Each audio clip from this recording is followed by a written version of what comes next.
You ask Tiger to solve. This deals with linear equations with one unknown. The final result is x equals -38/9. Let's solve it step by step.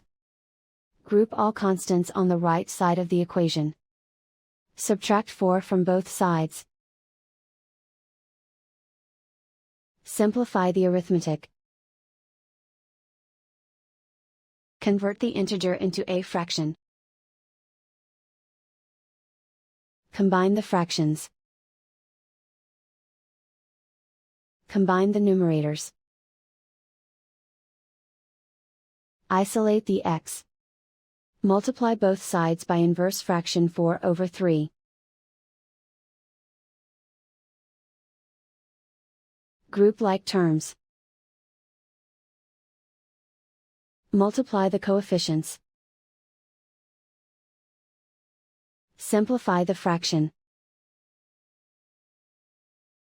Multiply the fractions.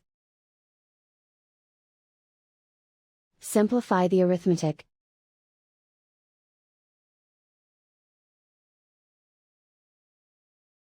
And so the final result is x equals -38/9.